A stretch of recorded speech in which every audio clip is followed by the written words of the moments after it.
Well, welcome back to Finance Uncut. On today's episode, $8,000 gold in 2025.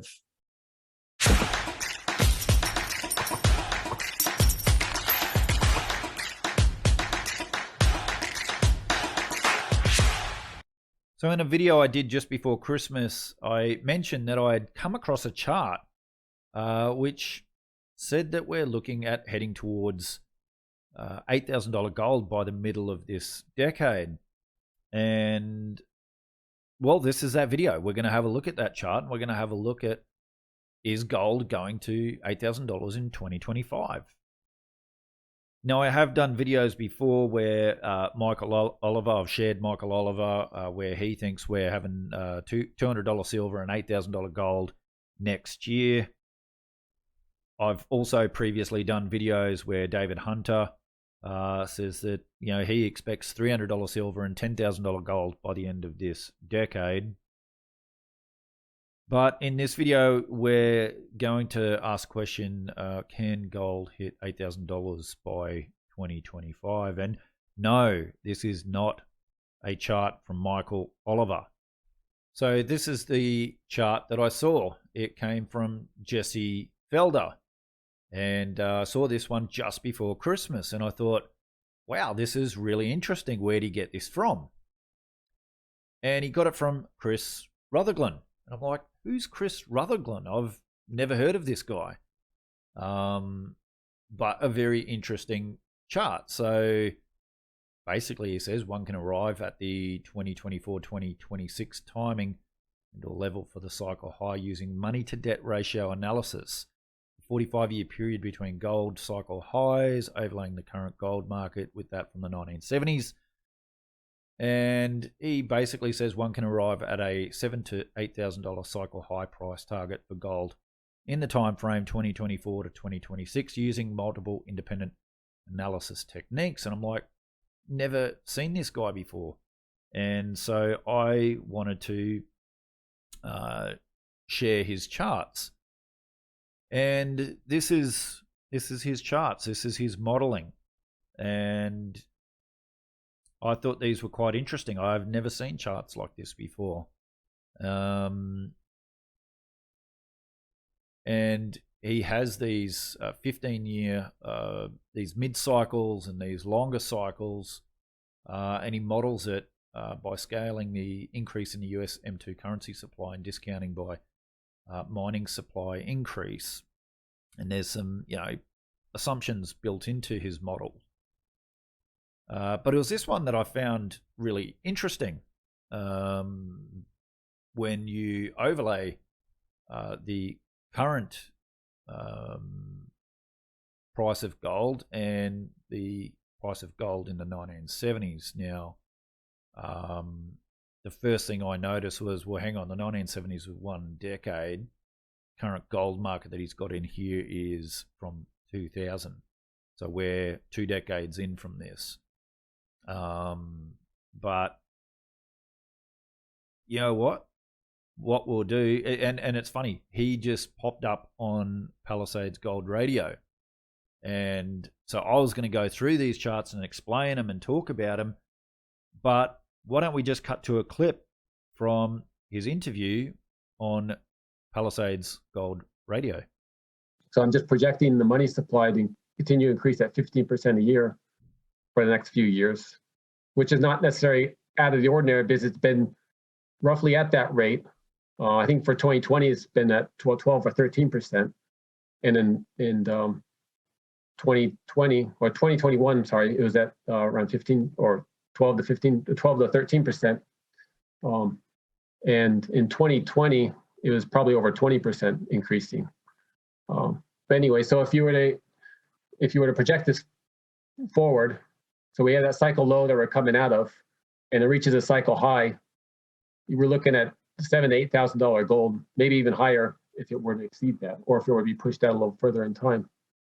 So this is where you're pairing up different methods and you come up to certain conclusions. So we have the dollar cycle suggesting that mid-cycle is a timing band to be interested in. We have that debt to money ratio also suggesting the same time frame.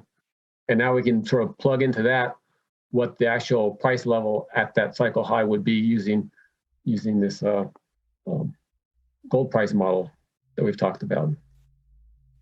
Another way you can look at it is the cycle highs. So as we pointed out previously, so a 45-year cycle high has tended to occur. So far, it's only been twice. So 1932, you can see intersecting that line in 1980, and that was around 46 years. If you project 46 or 45 years forward from 1980 high, you're at 2025 or 2026 if you want to use 26 years or 46 years rather. So again, so that's a third timing tool that suggests that the timing is potentially going to be sort of the middle of this decade. We can see it. And lastly, just overlaying the gold price with that from the 1970s, you can also get that target of around mid-decade. So in this case, if you were to map the two onto each other, it's showing like 2024, 2025 at reaching its high. And also the price level, you can also see from this, is that it's up to around $8,000 as well, reaching its high in the current cycle. So the one thing you can note from this is that in the 70s, the bull market was really compressed. It was spanning pretty much one decade. In the current one, it's about 1.5 decades almost. But the range of prices that I'm showing here, so on the y-axis, you have two y-axes, one on the left, one on the right, and that range is about the same. So it's 1.8 orders of magnitude, meaning you go, so one order of magnitude would be a 10x increase. So going from 1,000 to 10,000, for example, would be one. So it's almost two, but as you can see, it's around 1.8. So I tried to be fair. I don't want to squeeze it in and make it look sort of trying to make it fit. But this is what it looks like when you do that. I know there's some comments on Twitter that the axes don't match. Well, they really can't match in absolute terms for obvious reasons because of inflation of that period, and the dates can't match on the two x-axes because we're looking at 70s versus the 2000s. But the scalings roughly do match on the y-axis. And again, it's just another piece of evidence to kind of add to this historical path for gold. That's right. Yeah. So basically, there's 4 timing indicators that suggest that mid-decade is going to be the sweet spot for the gold price. So say late 2025 to sometime in 2027 is really that period you want to be looking at. And then as a price level, $7,000 to $8,000 seems to be it based on sort of, and that's sort of two. This overlay from the 70s, and also with that the method we're using with the money supply with the mine supply discount. So that gold price model. Yeah. So you're saying likely, let's say mid to late 2022 for the mid-cycle high, and then 2025 to 27 for the 15 cycle or 15-year cycle high. Yeah, the 7.5-year cycle high, I would say maybe late next year, 2022 to it could be even into 2023. I mean, as if we look at in 2008, it reached its high in March of 2008, and then it crashed to its low by October. So it was really quick succession from up to down, from high to low. And it's possible you get something similar to that. So it's not unheard of that you could have the high and low both in 2023. All right, so I'll put a link in the description to the full Palisades Gold Radio episode, and I highly recommend you guys watch it. Some very interesting models and charts that he has in there. Now, as you guys know, I'm not a chartist. That's my thing. I'm a fundamental value investor, and I look at the fundamentals and I value things what are cheap, and I buy things that are cheap, and I'll sell them when they're expensive. And that's worked pretty well for me for most of my life. So I'm not a big chartist, but if you want to have a look at that, and I highly recommend you do, I'll put a link in the description to the full video, because he goes through a whole heap of other information, some very interesting things that at least makes you think. So in this chart here, we see the gold price performance annual change in different currencies. So 2020 was a fantastic year for gold. 2021, not so much. But you know what? If you're in Japan, it's performed okay. Now, I look at this and I go, you know what? Gold performs pretty well, doesn't it? And we haven't even had an inflationary time period during this last, 14 years. Yet there's a lot of green in there.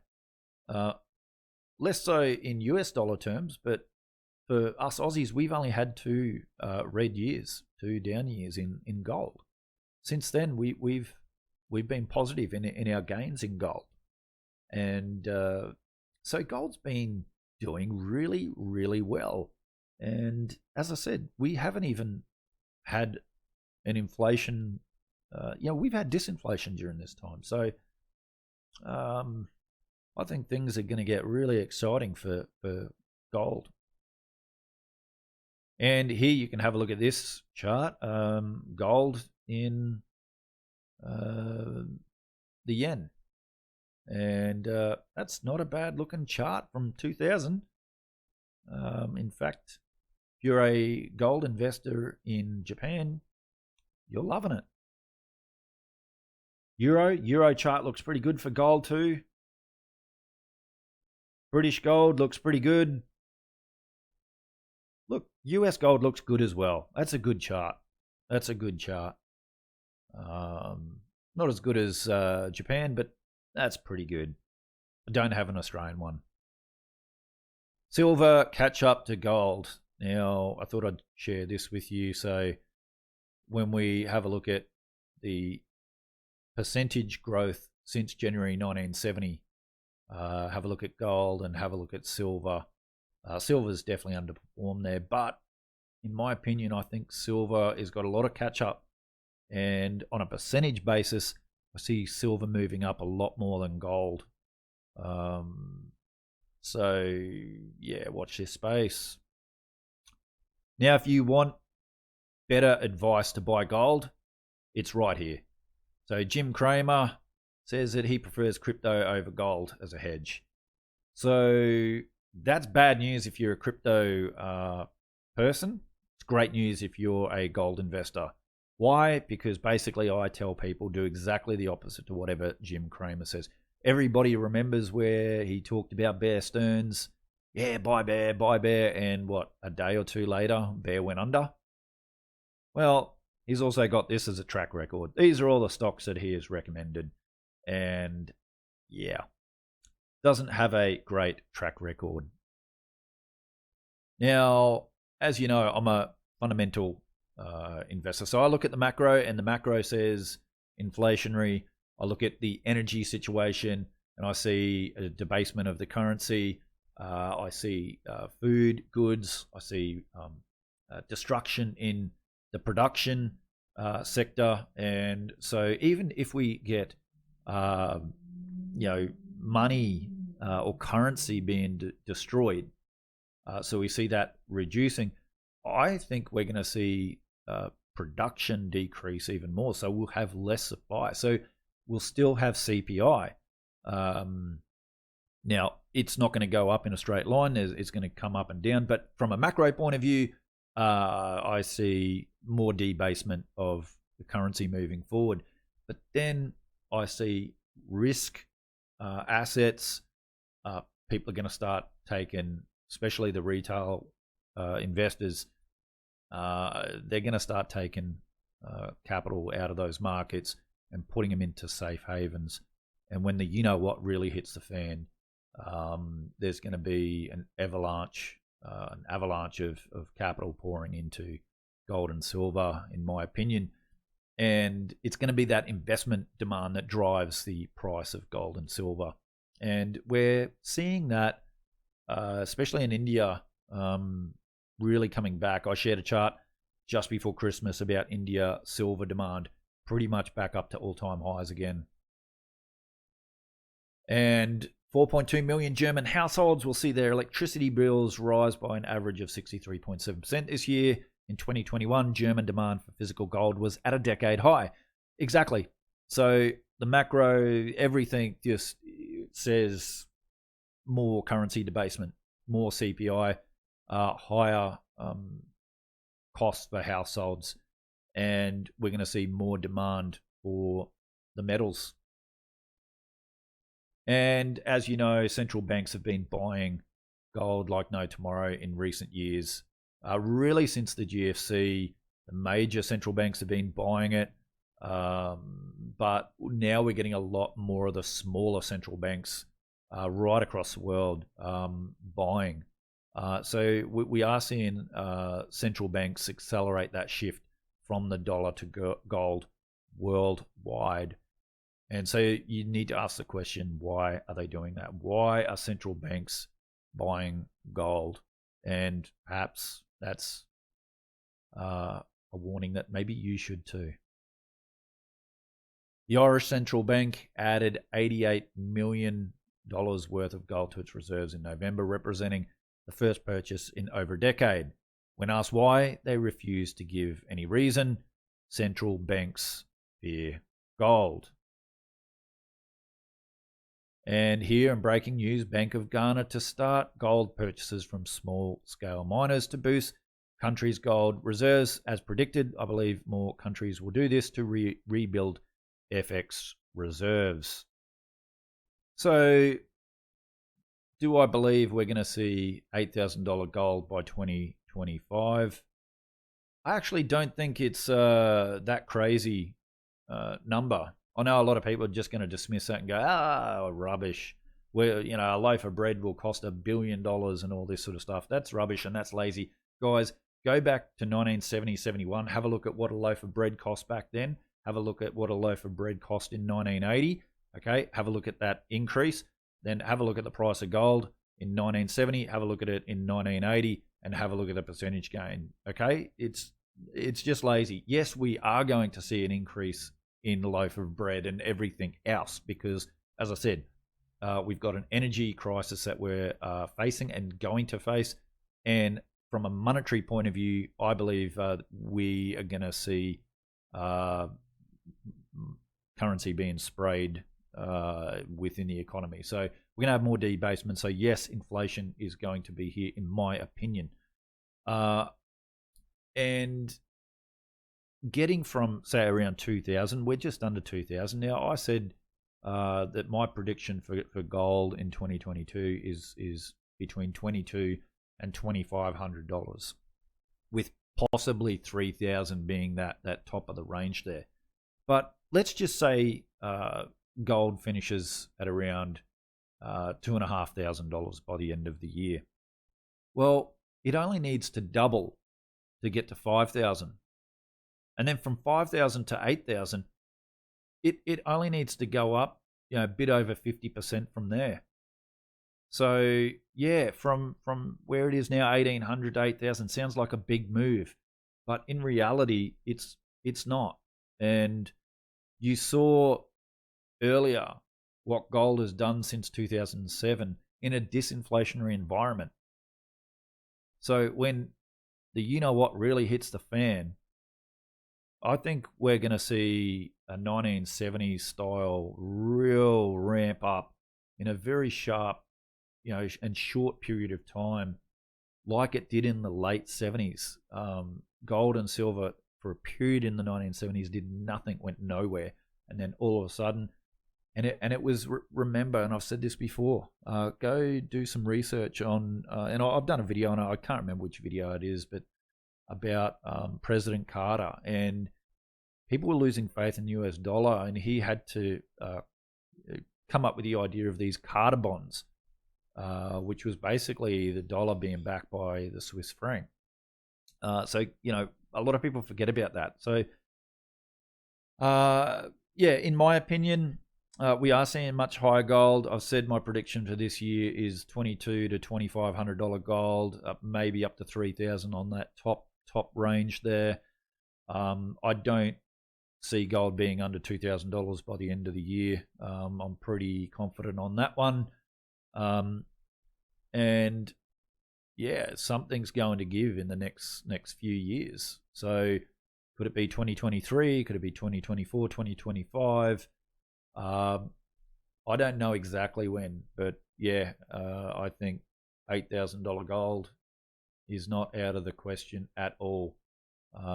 Even with the futures market, even with all the unallocated garbage that goes on, we've had that over the last 20 years, yet we've seen a bull market in gold and silver.